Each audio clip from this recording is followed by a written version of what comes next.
All right, guys, we're going to rock and roll when here in a second. Let me know when group is live. Judah, I'll confirm some of the other channels. We're slowly getting our channels up and running. It's good to be back in the saddle. The first show for 2026, ladies and gentlemen, for the I Love CVille Network. Judah, we're live on my personal Facebook. Giving you a heads up there. We work hard for you. You guys know the drill. The only thing we ask in return is that you like and share the show. Literally, that's it. Hammer that like button for us, ladies and gentlemen, and Happy New Year. It's absolutely great to be back here. We're looking to connect with you guys on the program today. Let me know when group is up and running, J-Dubs. We're going to talk UVA Board of Supervisors drama. Curious if folks think that faculty are going to strike or offer some kind of resistance. Very curious to see what happens there. We've been told that some faculty members are trying to galvanize and organize and strategize to protest Scott Beardsley hire. We'll talk about that. We're going to talk about Arepas Steakhouse, a Venezuelan family, a phenomenal Venezuelan family. The Arepas Steakhouse and Arepas on Wheels family offering a statement on what's happening in Venezuela. I'm going to read that statement to you, Judah, from this fantastic family and get your take on what's going on. I'll get the viewers and listeners' take on what's going on as well. I'm going to ask you, Judah, which headline is most intriguing to you and why in a matter of moments. You confirm that we're live on LinkedIn for me? We're live on the group there, J-Dubs? Ah, you're a good man. You excited to do the program? You got to slide that mic over so they can hear you talk. Viewers and listeners, let us know which headline you find most intriguing and why. PETA has recognized Revolutionary Soup and one of their spicy peanut tofu soups. It's not my jam, but I do celebrate and champion local businesses being recognized by Congress and by global organizations. And that, ladies and gentlemen, is what has happened to Revolutionary Soup. One of the love children of the late, great Wilson Ritchie, Revolutionary Soup. We're going to talk Mas Tapas in Belmont closing for renovations. Mas Tapas built Belmont's culinary scene in a lot of ways. We'll talk about that on the program today. Live on the group, J-Dubs, you said yeah? Ah, yep. You are a good man, Judah Wickower. Which headline most intrigues you and why today, Judah? I'm really interested in hearing what the Venezuelan family owners of Arepas Steakhouse and the food truck have to say about this. It's obviously a very contentious issue. We've got people doing what do you call it? Standing around with signs, protests in Charlottesville and probably a lot of other places as well.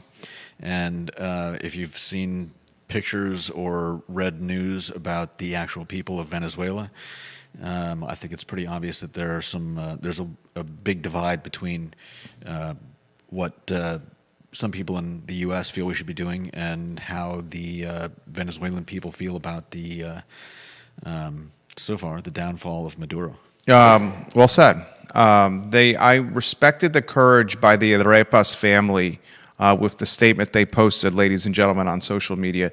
It takes a lot of cojones to post political statements as business owners in this community, Charlottesville, which in a lot of ways is the epicenter of just protesting everything. Protesting of Home Depot. You see that? Protesting Home Depot? Protesting in Home Depot. Ginny Hu, welcome to the broadcast. Not. Like and share the show. I'd love to hear the reasons behind that. Oh my goodness gracious, you would not imagine. All right, we're live on YouTube, J-Dubs? We should be. Okay, fantastic. We are live on YouTube. All right, we can rock and roll, my friend, when you are ready. And we're live on LinkedIn? Potentially, I'm working on it. It's does not appear we are live on LinkedIn. We're getting notified here. I'm working on it. Okay. All right, we'll start the program. Give me a heads up when we're live on LinkedIn so we can let people know. Quiet on the set. I would like to be live on LinkedIn. I know.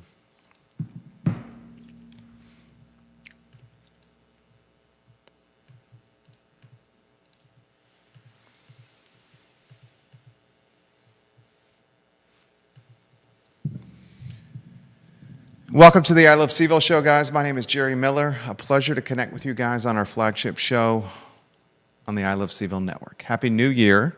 Hope the holidays treated you well. It's 2026, which is a scary proposition, but at the same time, an invigorating proposition. And I want you to hear this, and I want you to speak this into reality. 2026 is going to be our best year yet. 2026 will be filled with joy, with love, with upside, with accomplishments. It will be filled with a crossing off of checklists.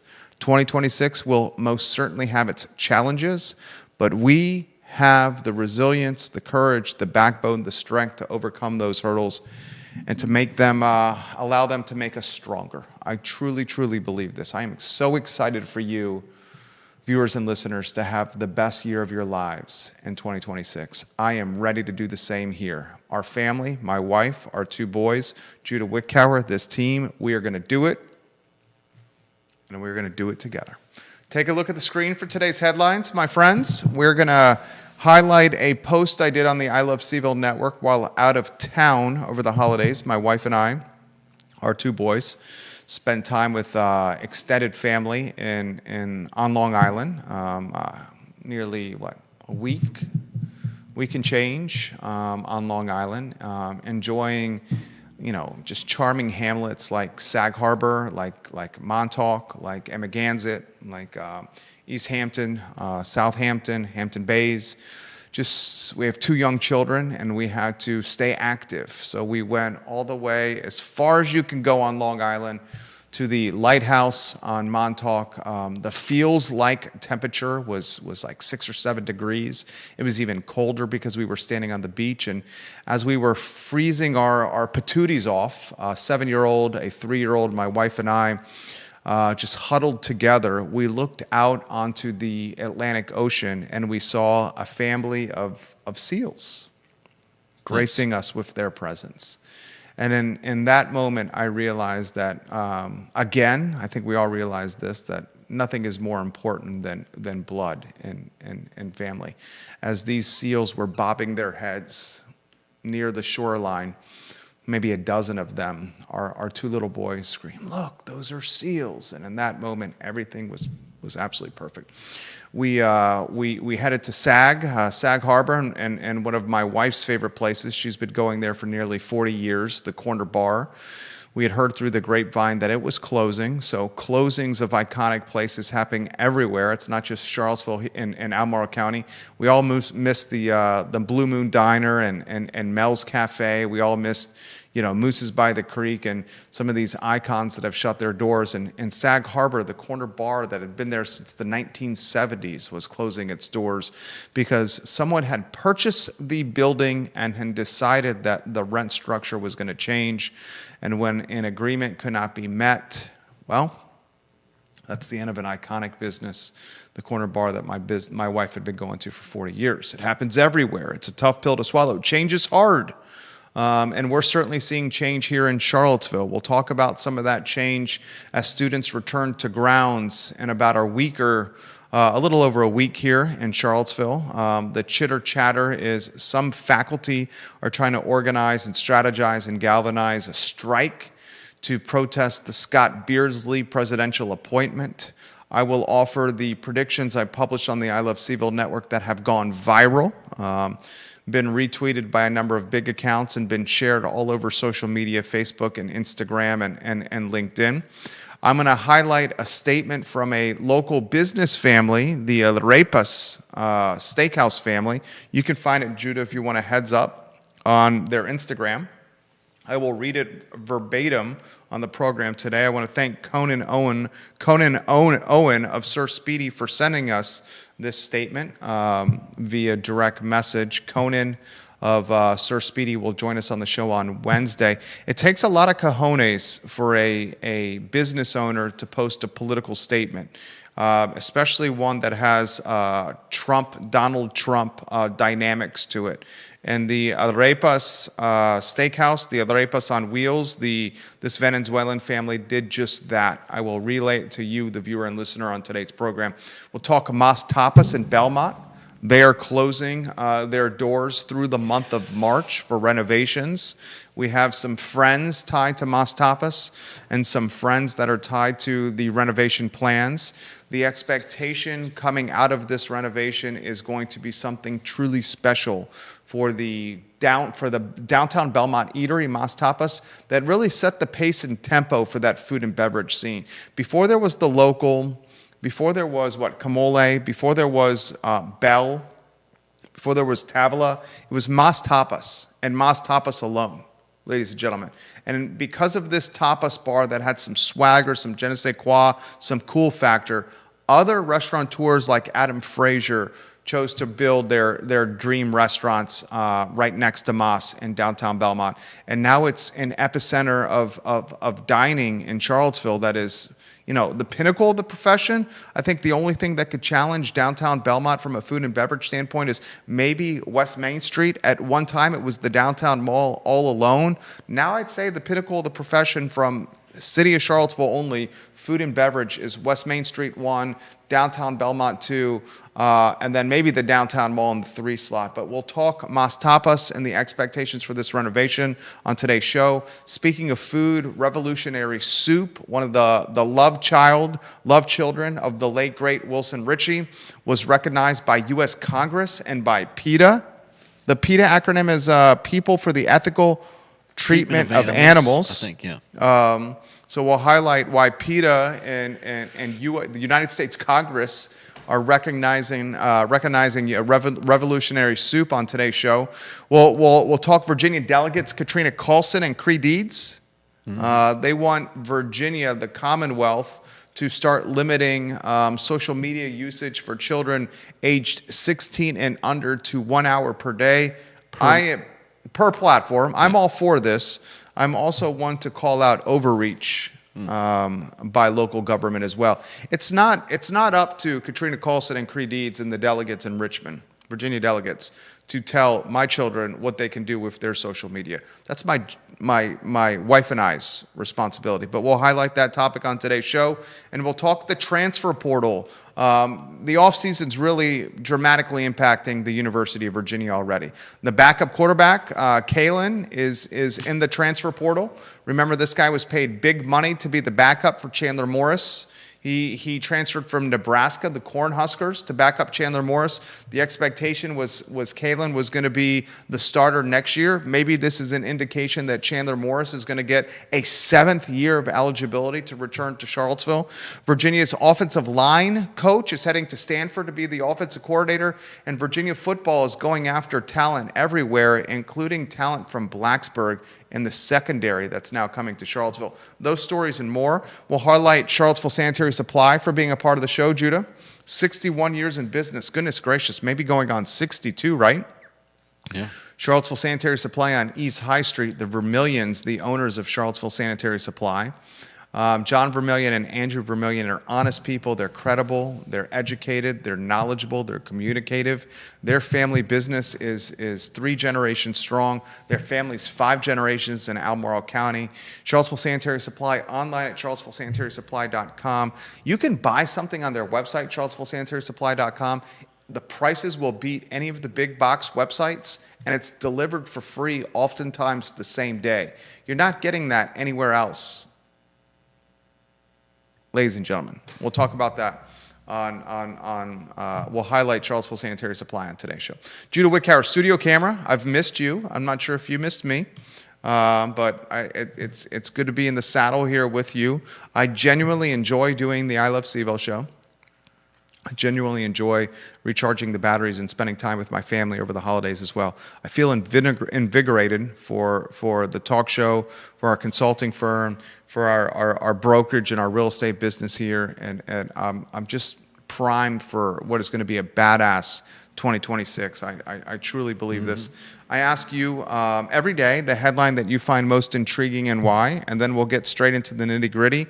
My friend, it's your time to shine on the show, and shine you have been doing throughout 2025, and I'm feeling well into 2026 and beyond. You will shine as well. Judah, the show is yours. I'm intrigued by the statement made by the owners of Arepa's Steakhouse.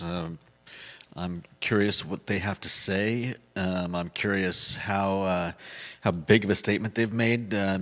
There's a rather large divide between what a lot of Americans believe should or shouldn't have been done in regards to Maduro, and the way the Venezuelan people largely, I think, feel about his being removed from power. Did you read have you read the statement yet? I have glanced through it, yes. How about I read it to you? I'll read the statement from the Venezuelan family behind Arepa's Steakhouse and Arepas on Wheels. Mm-hmm. You set the stage for the viewers and listeners if they're not following global news on what's going on with the United States, a fallen president, kidnapped, and Venezuela. Why don't I read the statement first, then you, the who, what, when, where, why, as we go staccato back and forth on this talk show. Mm-hmm. So this was posted on their Instagram accounts. It was posted with a lot of courage, yeah. A lot of courage, no doubt, especially in this location, especially in Charlottesville, especially with Donald Trump written all over this news cycle. Okay, so here's the statement verbatim. I'm reading. It's very easy to have an opinion about socialism while living in a capitalist country. I've read so many things in the last few hours that I don't even remember who said this. For us, it's an expression that defines the collective feeling of a diaspora that fights every day to prove that there are more good people than bad. As Venezuelans, we kindly ask everyone to please listen and understand with an open mind and heart what happened yesterday means to us beyond political positions. Venezuelans are a people who have fought for more than 20 years to escape the clutches of a suffocating regime. We know this isn't a definitive solution, but it's the first step towards restoring the glory of our country. My words today may cause conflict. I've tried to remain neutral during these difficult times, but the uncertainty will only end when everyone sets aside their visceral opinions and begins to listen to and understand the other side. Thank you all for your support and understanding. Judah, set the stage, and then we'll offer some commentary. Well, I actually want to hear more from them. I felt it was a little bit lacking, and I didn't quite understand some of where they were going with certain parts of it. But overall, we will say English is not the primary language here. Yeah, it's important to highlight that. Mm-hmm. English is a second language, if not a third language here. Mm-hmm. Okay, so I don't want to throw shade on them for that, but go ahead. Yeah, I agree. But yeah, they were very brave. This community is largely hardcore Democratic, hardcore left. They will. We've seen some stuff, and I hope they're not. Damaged by making this statement. I think it's important for all of us on both sides of the aisle to listen to people whose lives are actually affected by the countries that they come from. What the Venezuelans think about the ouster of their former president. And not just listen to one media narrative. Jason Noble, his words. He says it's an arrest, it's a detainment, but it's not a kidnapping. Okay, I appreciate Jason Noble. His photo on screen. Curtis Shaver says, "Welcome back, boys. Hope you all had a great holiday break." Curtis Shaver, thank you kindly. We love you, Curtis Shaver. Sincerely mean that. I think you and Jules are going to have an amazing 2026, my friend. I sincerely mean that. Venezuela is a country in crisis, decades, if not longer, of economic mismanagement, hyperinflation, corruption, falling oil prices, political authoritarianism. Maduro is depending on who you talk to, Venezuela's version of Castro, a reference to Cuba and my family there. A collapse in living standards in Venezuela is an absolute understatement. There's food and medicine shortages, massive migration, okay, instability, war, crime, death, standards of living that no Americans would consider for themselves or their family. Okay? Some would say here in the United States that that our government overreach with what they're doing in Venezuela. Some would say in our country that we should be focused on what's going on within our borders and protecting our borders. There's also discussion of whether or not U.S. is in Venezuela for the oil and the gold. Which I have no doubt that's on the short list of it. Okay? We cannot discount the abundance of riches that are in Venezuela and how those riches are tied directly to the United States economy. There's also the fact that they've largely run their oil production into the ground. I believe they have one of the largest oil reserves in the world. We'll have to wait and see whether the U.S. I seriously don't see the U.S. going in there and, I mean, what are they going to prop up U.S. companies to steal all the oil from Venezuela? It just doesn't track for me. But if we were able to help them get their oil production up and running, it could be a boon both for the Venezuelan people as well as America as a major oil user. This is the I Love CVille show, and what I'd like to do as a show tied to Charlottesville, Albemarle County, and Central Virginia is localize a global headline that's absolutely consuming the news cycle and tie it to Charlottesville. And how we're going to do it is this Venezuelan family that owns a couple of businesses in food and beverage making a statement on their social media that will absolutely go viral now that we're talking about this on the I Love CVille show and the I Love CVille network, which across all social media platforms has the most followers and engagement in the region except for the University of Virginia. What do you make of this Venezuelan family and their statement of what's going on?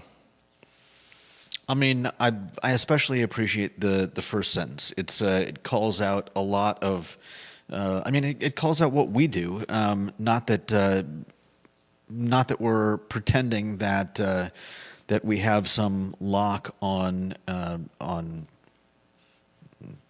logic, on understanding the events that are going on around us, but they make a great point by saying that it's very easy to have an opinion, and I would replace socialism with pretty much anything. It's easy to have an opinion about X while you're living in a capitalist country, sitting in your living room on your iPhone, making political pronouncements and statements. It's very easy to have a strong opinion. It's very easy to call out other people while ignoring your own the plank in your own eye. It reminds me a lot of what I experienced growing up with my mother, my grandparents, and our extended family. Many don't know this. I am 50% Cuban. My mother, my grandmother, and my grandfather, Mima and Papi, born in Cuba. Weeks before Castro takes over Cuba in guerrilla warfare style, my mother, Mima, and Papi were upper middle class.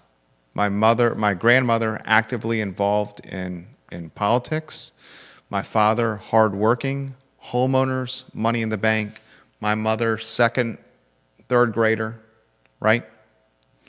And weeks before Castro takes over Cuba, Mima and Papi tap my mom on the shoulder and they say, get what you can that's important to you, put it in your school backpack.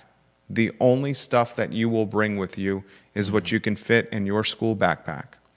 They also had a backpack on their shoulders, Mima and Papi, and under the cloak of darkness, they left an upper middle class home where they were politically engaged leaders in the community, and they got on a boat and they went to Miami. Mm-hmm. Left their home, left their jobs, their possessions, money, and went to Miami, Florida, where they proceeded to couch surf. They proceeded to sleep on floors, couches, with extended family, hopping around until they could rally up a little bit of money for a one-bedroom apartment. And for years, a one-bedroom apartment is where my grandma, my grandfather, and my mother called home in Miami. Upper middle-class lifestyle in Cuba to South Florida, ditch digger, then a barber when his body gave out for my grandfather, and my mother, a hotel maid. From a political leader in Cuba to a hotel maid in South Florida. My mom, from second grade in Cuba to third grade in South Florida, where she could not speak English and was ridiculed mercilessly for years until she learned the language. You bring up this story to my mom today, and she gets emotional because it was such a vulnerable and raw time of her life, being 8, 9, 10, 11 years old and having to go through this. Mm-hmm. And she'll explain to us, you don't know hardship until you have to leave all your friends and family, put all your most important possessions in a backpack, and leave your home and never see it again. And she's never been back to Cuba. She has said to my brother and I so many times, you are so lucky to call America your home. Mm-hmm. And if you think about it, as I've gotten older and I've gotten some perspective, I realize that Judah Wickower, me, Jerry Miller, the viewers and listeners of this talk show, think about how lucky we are just to be born on American soil. Think about the crapshoot of this thing we call life.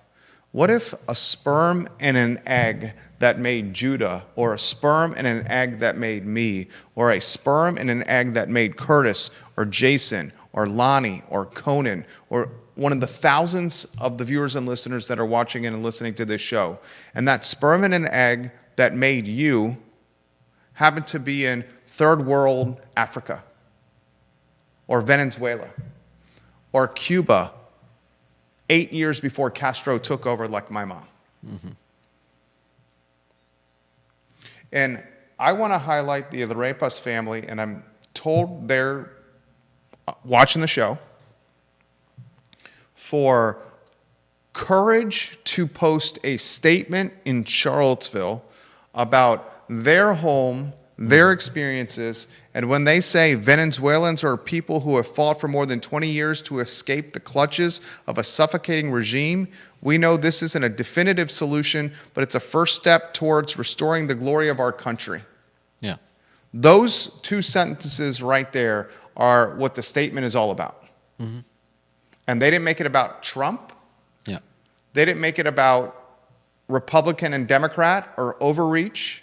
They made it about restoring the glory of a country that is in the fabric of their DNA. Mm-hmm. So after this show, with this statement now going viral, I would hope that our community supports this family-owned business, both of them, yeah, vigorously. Mm-hmm. Conan Owen is watching the program. He is the owner of Sir Speedy. He is Hispanic himself. And he has this: the U.S. does not need the Venezuelan oil. The U.S. is one of the few places that has the technology to process Venezuelan grade of crude, which is a strategic resource due to its properties. Controlling Venezuelan oil has many strategic upsides for the U.S. Bringing their capacity online, it's been on its knees for years, will bring prices down and cut off Putin's cash flow like 8 years ago when the U.S. became a net exporter. It will cut off Cuba's supply of oil, which will topple that regime in short order. It deprives the Chinese of the heavy Venezuelan crude. While only 8% of China's imports, it's 100% of their sulfur-heavy crude imports. Also, it deprives China of a key ally in the region. He's talking about the politics of why this was the right move. Vanessa Parkhill, watching the program in Earlysville, 100% Jerry. I appreciate the Arepas family sharing their experience, and she says, I'm very happy to have both you boys back. We're glad to be back. Carol Thorpe, thank you for watching the program. Ray Cadell, thank you for watching the program. Lauren and Ivy, thank you for watching the program. Alexandra Vaughn, thank you for watching the program. Print, radio, and television watching the program. The print, radio, and television that's watching the program, I would encourage you to take your reporters or allocate a reporter to Arepas, to this Venezuelan family. Go to the steakhouse. You could probably send them a direct message and ask them and do a piece on them. I would love that. In fact, why don't we do this? Judah, if you could this afternoon, could you reach out to them and see if they'd be willing to come on the show? We have Wednesday booked with Conan Owen. And Conan, if you know the family, do us a favor and do a group text message with us. Judah will reach out via direct message. I would love to do the interview tomorrow if possible with them. We're literally doing this on the fly. If they can't do it tomorrow, we have Wednesday already booked. In fact, Conan, we'll take it a step further. Conan Owen, you're watching the program. You're booked for Wednesday. If you want to do the interview with them on Wednesday with you as well, I would absolutely do that. Alternatively, we can do it on Thursday, Friday, or Tuesday of this week. And I would love for the community to see firsthand the rawness and the heartbreak and the vulnerability and the pain and the suffering that this family is experiencing right now. Because I saw it firsthand with my mom and my Mima and my Poppy. My mom, my Mima, and my Poppy had family, they're in heaven now, that they never saw again after leaving. Never. And this wasn't at a time where you could get on like FaceTime. Yeah. This was at a time where you had to make a collect call. If you were able to make a collect call, which you could not to Cuba at the time. So it was handwritten letters that went unanswered. Do you understand the heartbreak of a handwritten letter for a third grade girl to her cousins and best friends in Cuba that comes unanswered? What that's like? You're 9 years old, you leave your cousins and your best friend, you cannot communicate with them, you're told to write them letters, and the letters go unanswered? Yeah. Do they even get there? Right. That's the type of stuff you're processing. And I'm not even doing it justice. Jeremy Wilson's watching in Eastern Tennessee. If the majority of Venezuela's citizens are in favor of this and are happy, then U.S. citizens should not be upset. Bond Romer watching the program. Tina White Breeden says, welcome back, gentlemen. Thank you. It's good to be back. Logan Wells Claylow and Carol Thorpe, welcome to the show. I want the narrative to be one of support with this family. 100%. And discussion. I would hope that there is discussion around this. I think there is room for people to have varying opinions on America going into another country, and whether you call it arresting or kidnapping or what have you. I think most of us agree that this shouldn't be a regular occurrence. But at the same time, look at the Venezuelan people. They're not disturbed by this. They're happy to get rid of, as the people at Arepas put it, a suffocating regime. And I hope that we can be civil with each other as we discuss, America's part in what just happened. John Blair watching the program. John Blair offered a comment to my 5 predictions about the UVA Board of Visitors soap opera. His comment was just a fantastic analysis. I republished his comment on the I Love CVille network over the holidays if you haven't had a chance to read it. His comment then goes viral on Reddit and some of the other social media platforms. It was shared hundreds of times, his comment to my 5 predictions. He has some commentary, John's photo on screen.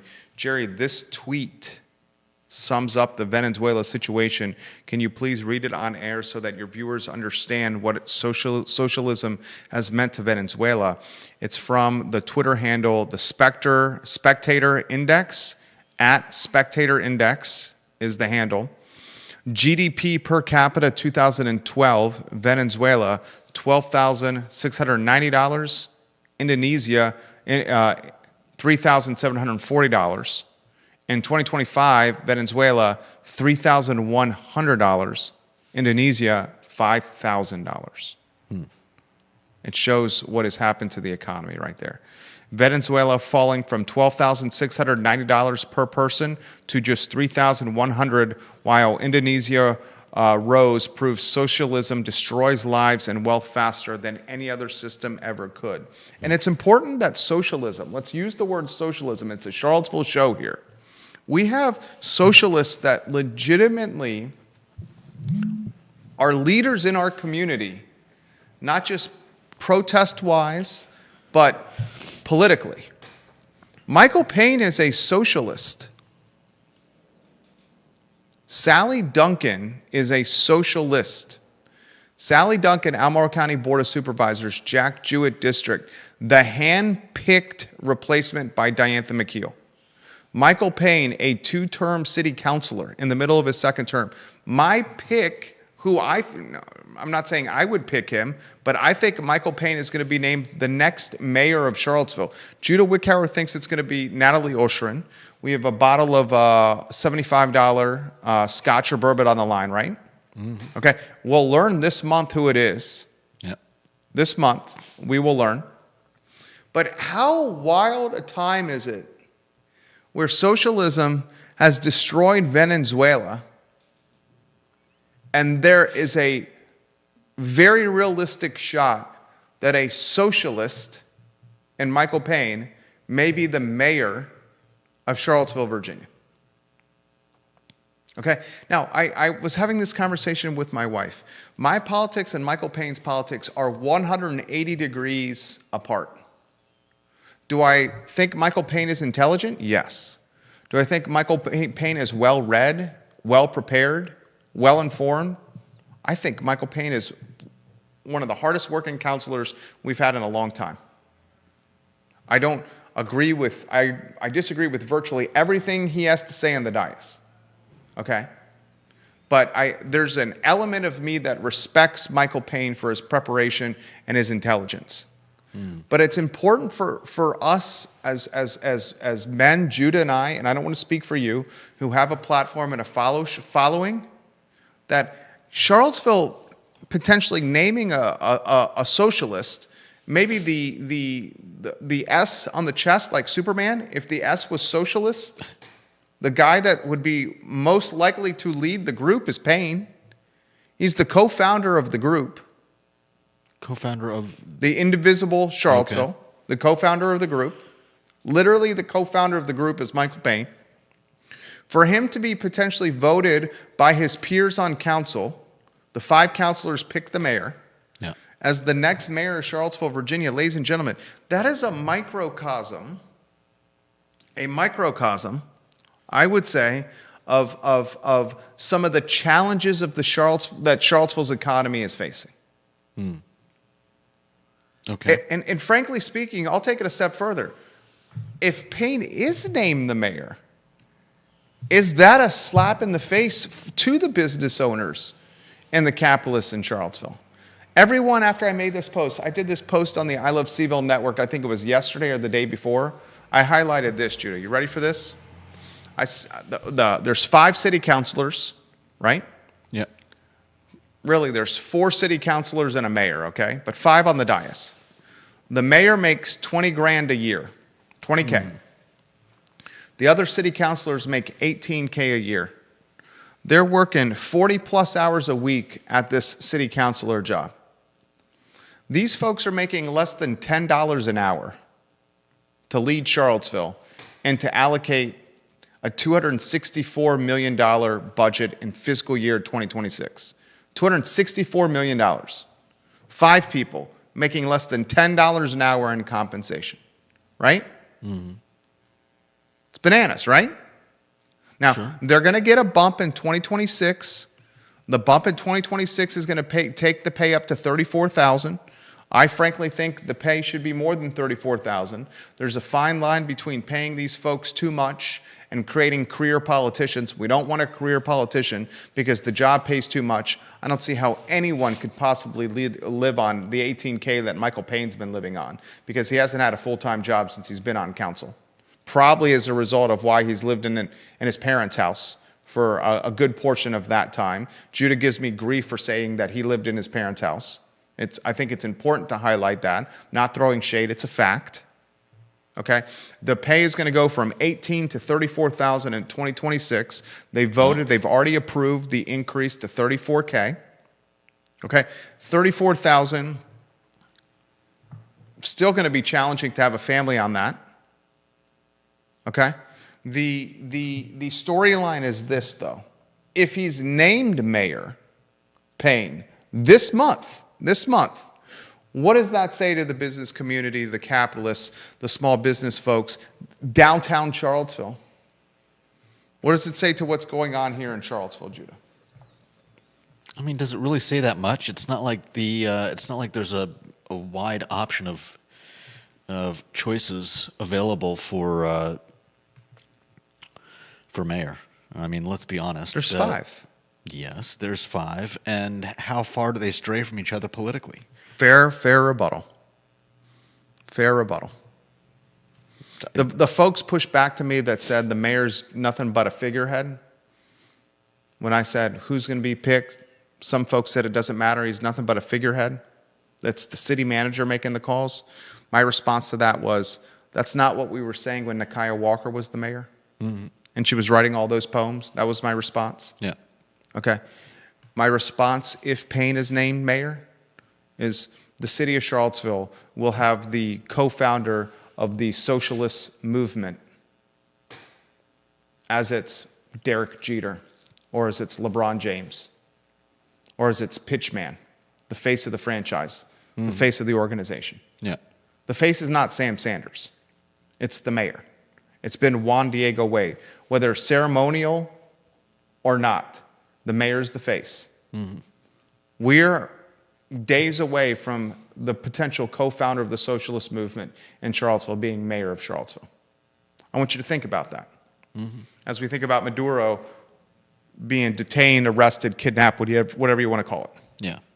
Well, I think the people of Venezuela have had firsthand experience with not just, what do you want to call it? It's like here, our socialism is a watered down. It's a watered down institution that doesn't really know what it wants to be, and I think there are parts of our society that are somewhat socialist. We've got healthcare, we've got Social Security. There are certain things that we do as safety nets to help people, which come across as socialist, and I think most of us don't really have a problem with. It's the implementation of those types of rules and laws across the entirety of a society, where you see, like in Venezuela, the end result. And so I don't know what's going to happen with the new choosing of a new mayor in Charlottesville. Well, you think it's Ostrin. What? You think it's Natalie Ostrin, right? That's your pick. That's my pick. Jason Noble, Michael Payne is Charlottesville's Maduro. Maduro to Venezuela as Michael Payne is to Charlottesville. What does that mean, though? I'm not going to take it as far as the violence and the corruption or anything like that, because I will say this: Michael Payne is honest. Mm-hmm. Michael Payne is a man of integrity. People were posting on the I Live CVille network that these counselors and these supervisors were getting financial kickbacks. They're not. Yeah, I saw some of that. They're not getting kickbacks here. That's not happening here, folks. It's just not.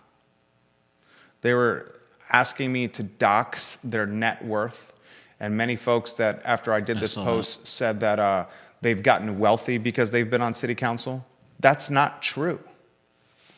Michael Payne is not wealthy. That did make me curious to, look at some of the net worths before and after being on city council. The wealthiest on council right now is Lloyd Snook. Okay? And because he's been a 2-term counselor, he has not gotten wealthier because of it.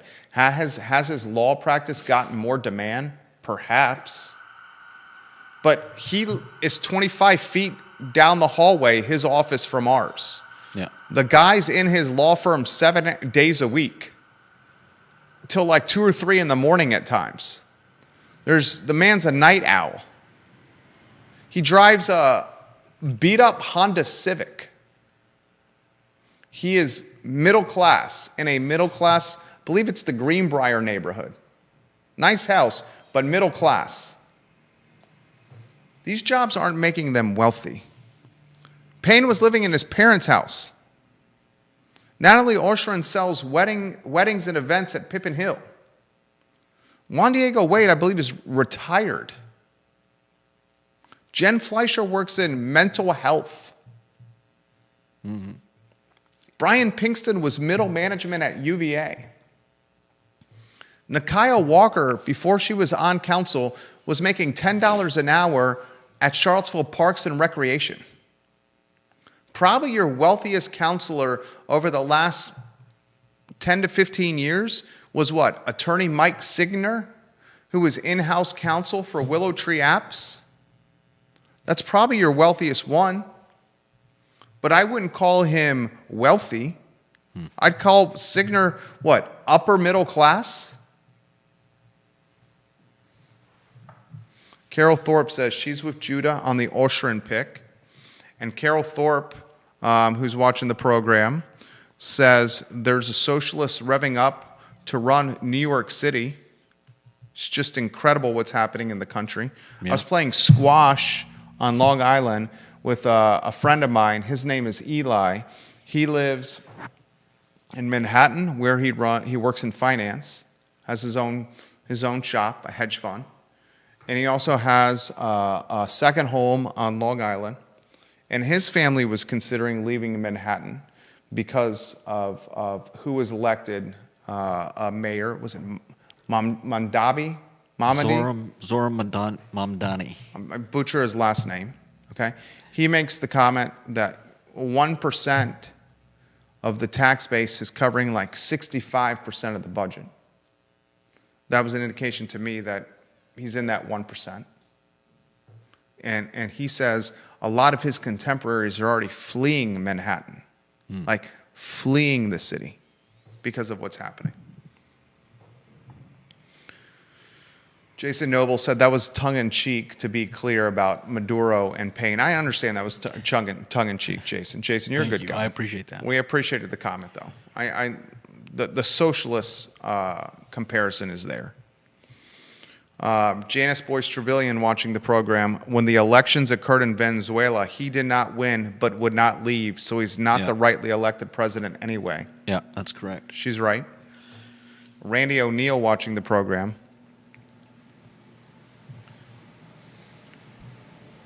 My predictions on the, if you want to put the first headline on screen, on the UVA Board of Visitors saga went viral. They were retweeted by a very interestingly, curiously, oddly, they were retweeted by a massive Twitter account for Virginia Democrats. And that tweet positioned my predictions in front of hundreds of thousands of people, which then flooded my direct messages. My 5 predictions for the UVA Board of Visitors saga, I published this a handful of days ago. Number one, UVA Board of Visitor Rector Rachel Sheridan will resign before Governor-elect Abigail Spanberger fires her. There's one more meeting, Judah, before Spanberger takes office. Yeah. One more BOV meeting. Mm-hmm. I think Rachel Sheridan's going to resign in that meeting. Number two, Vice Rector Porter Wilkinson covets the rector position, but Virginia Democrats have realized Wilkinson and Sheridan are Governor Glenn Youngkin's hatchet men. And then I share a link to a Cavalier Daily article that highlights sources, anonymous sources, on what Porter Wilkinson did with the hiring of Beardsley, and how Porter Wilkinson kiboshed other candidates that the hiring committee wanted to sit down and have a conversation with or interview. Porter Wilkinson used her clout and influence as the vice rector, basically became the alpha in the room, and said, no, that person will not be talked to. Okay. And what the anonymous sources suggested in this Cavalier Daily article kind of directed the hiring process to who is the president today, Beardsley. Okay. I'm not really sure what all that means. I think a lot of us agree that the Beardsley hiring was a good choice, and but taking some details from the process and making it into a narrative is great. But I don't know that, and until I hear more, it's like, okay, somebody took a firm hand on the search for a UVA president, and we ended up with a good candidate who is now the UVA president. I think Beardsley's a fantastic candidate. Yeah, unless you have some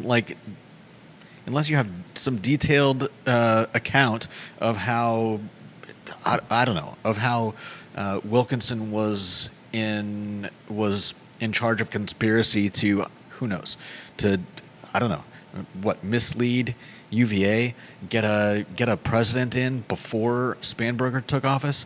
I mean, I'm not sure what the narrative is trying to say here. Just because Porter Wilkinson, did X or Y doesn't necessarily make her a bad person. Right? Conan Owen has done an email intro with us and the Arepas family. They have responded to that email intro. He has suggested that the I Love CVille show would like to interview the Arepas family on the show with their statement. They responded 3 minutes ago. They thank Conan. They respond in Spanish. Gracias, nosotros. We know the Erpe family. I'm going to translate this here. We've been to the I Love CVille studio before. They did an interview with the Erpes in Spanish. Yeah, I remember. And they say, we think that our English is not good enough to be on a show like that.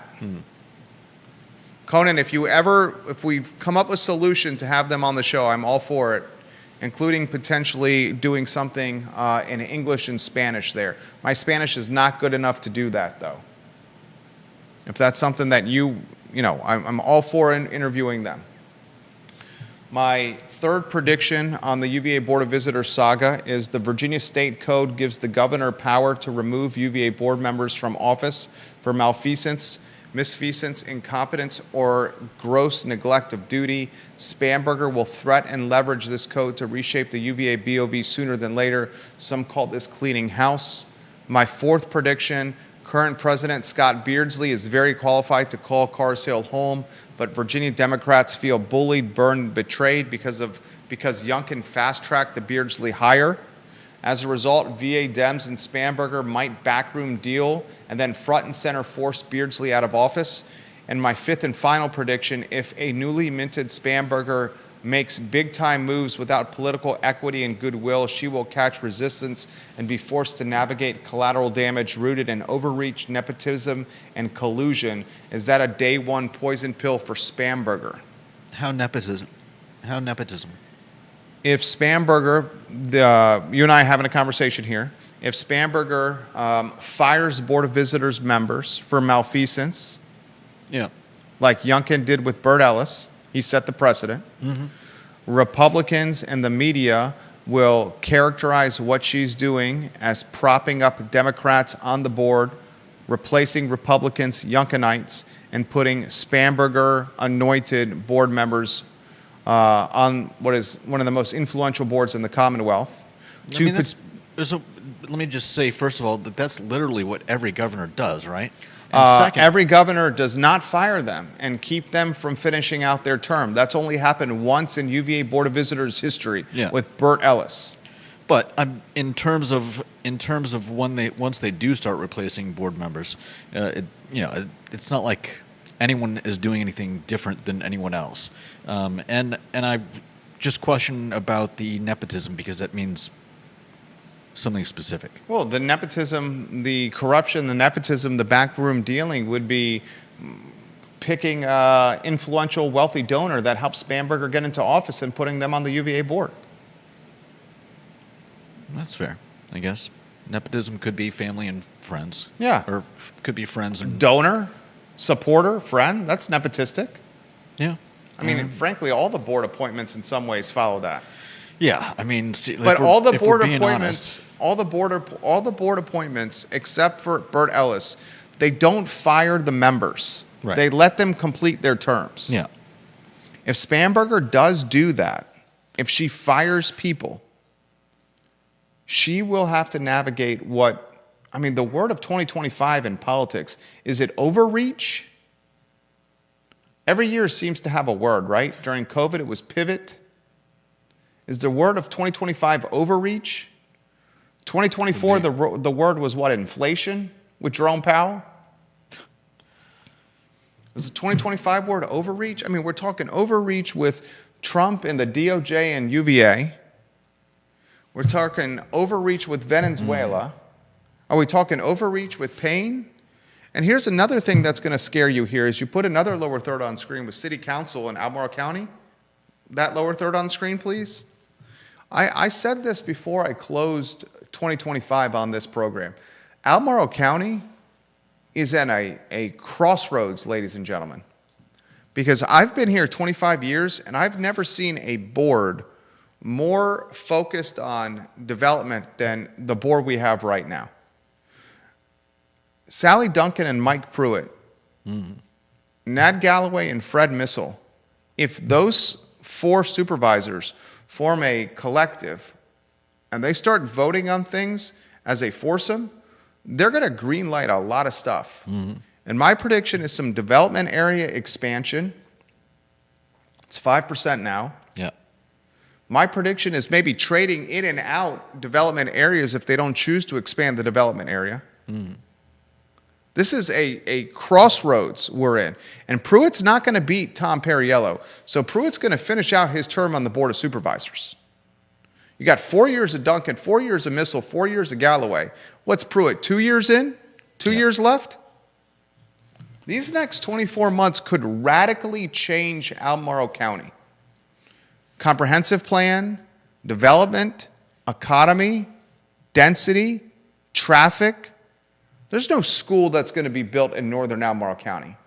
They don't have the money for a new high school project in northern Albemarle County. I think the taxes are going to be raised on us again, ladies and gentlemen.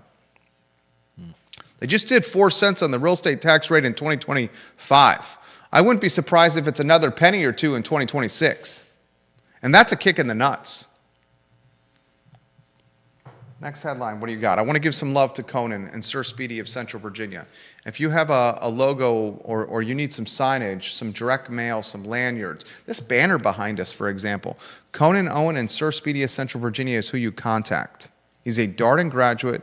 He is a fantastic business owner, great at communication. It's locally owned and operated, Sir Speedy of Central Virginia. Conan Owen knows what he's doing when it comes to a logo needing more visibility from a marketing or collateral standpoint. Sir Speedy of Central Virginia, Conan Owen. He's going to be on the show on Wednesday. He says if Spanberger fires more than the rector, she is opening a Pandora's box. When the GOP takes over in the future, and they will because the Ds will, wait for it, overreach for the next 4 years, the GOP will do the same, and it will become a quadrennial tradition to dump the BOV in the president. I agree. I hope that doesn't happen. It'll be a game of finger pointing for decades. And then it will be... You did it, so we're going to do it. Right. And then it will be... And then it would just marginalize the position and be like, why would I take that job? Lonnie Murray watching the program.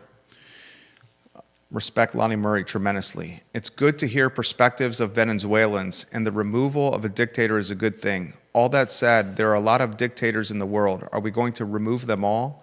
Yeah. Are we back to being the global police?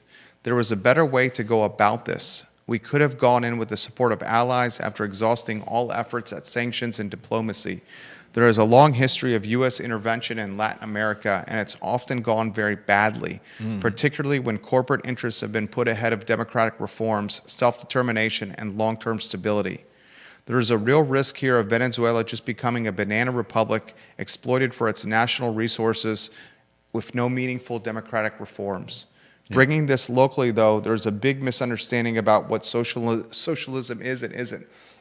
A government can have socialist policies without being authoritarian. Yeah. France and Denmark, a good example of that. Michael Paine is more like Frederickson than Maduro.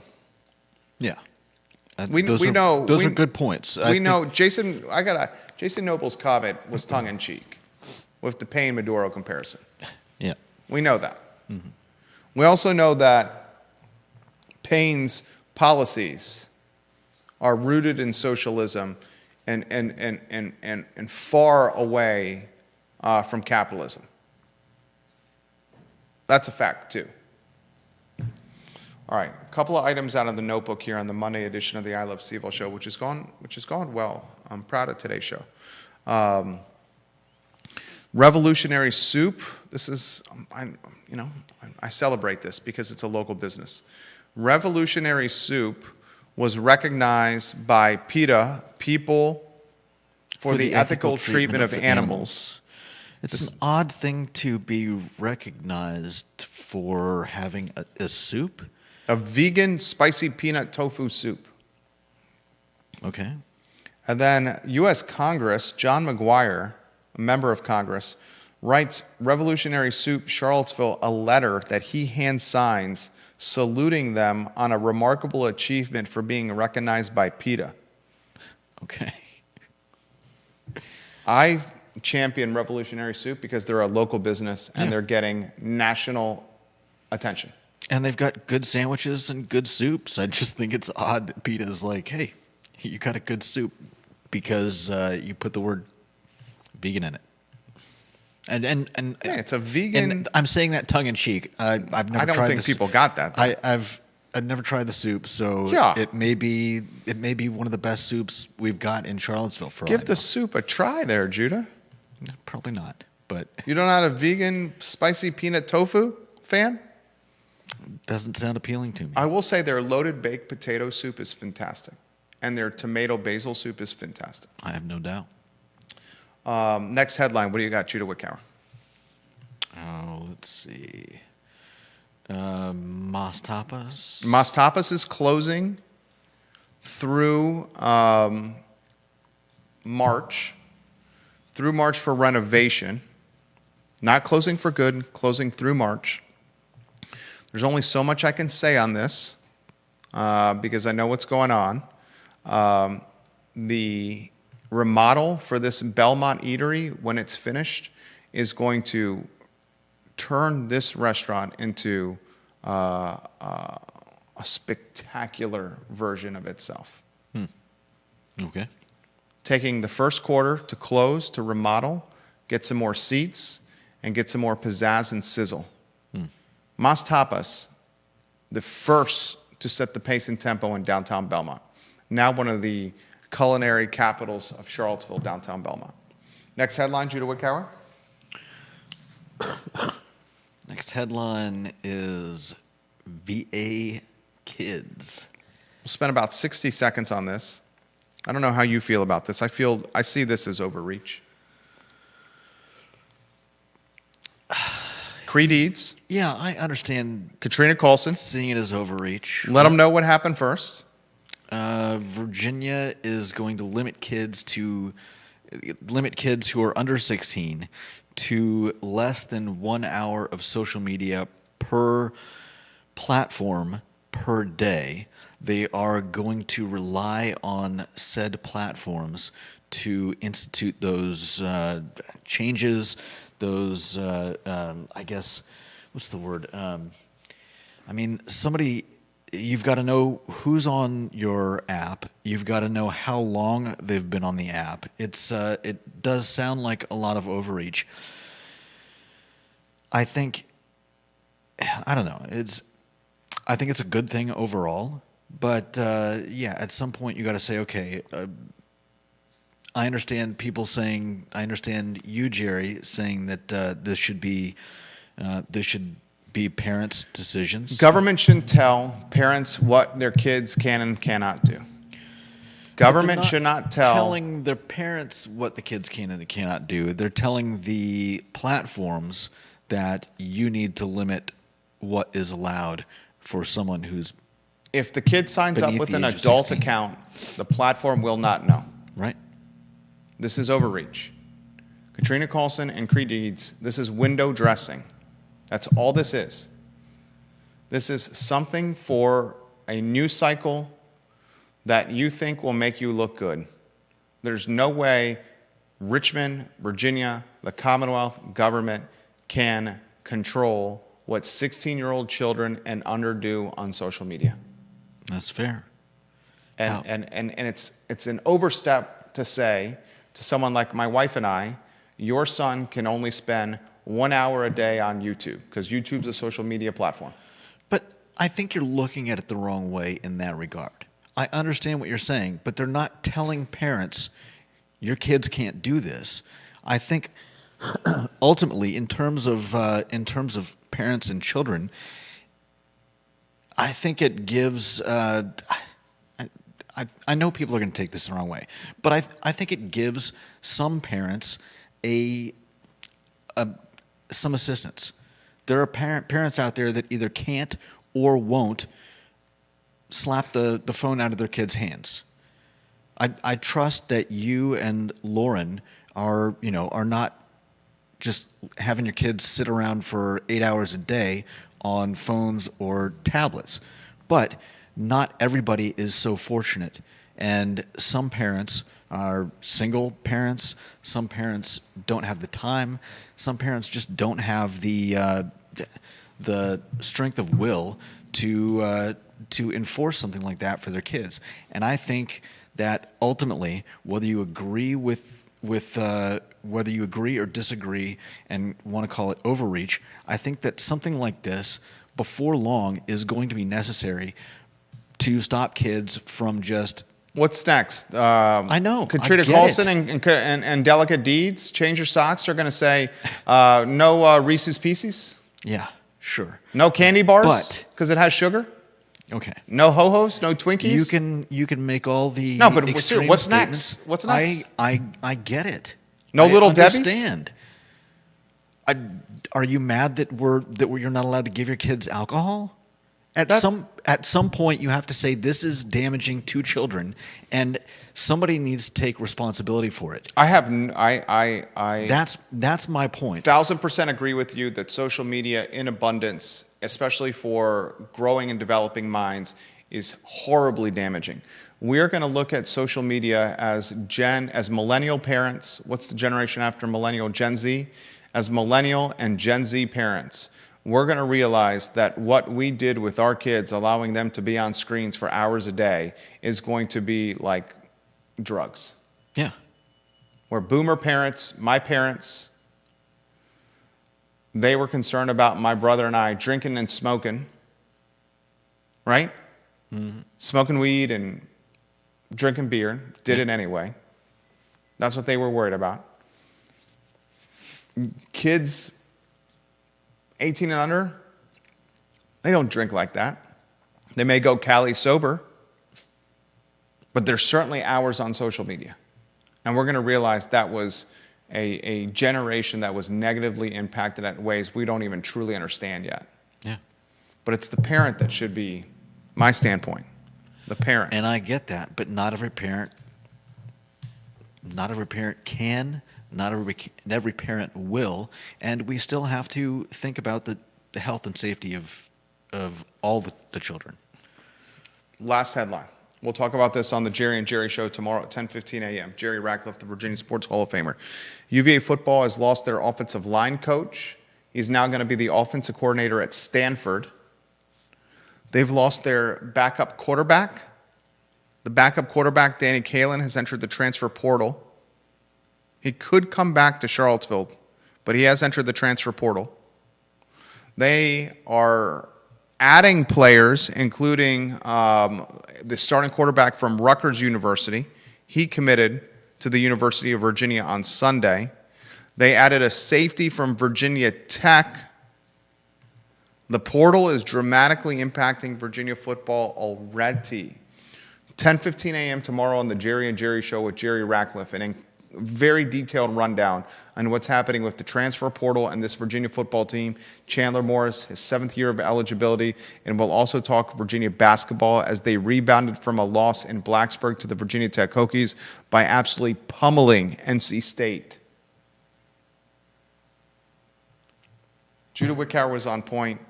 If you need office space, that lower third on screen of any capacity, reach out to us, ladies and gentlemen. There's no one connecting more people with office space in this community than us and our firm. Executive office space, big office space, tiny office space, downtown office space, 29 office space, you name it, we'll connect the dots for you. It's a pleasure to connect with you guys. Judah Wickower, Jerry Miller, the I Love CVille Show. That's 73 minutes straight without a commercial break. Where are you getting that in the region, folks? Thank you for joining us.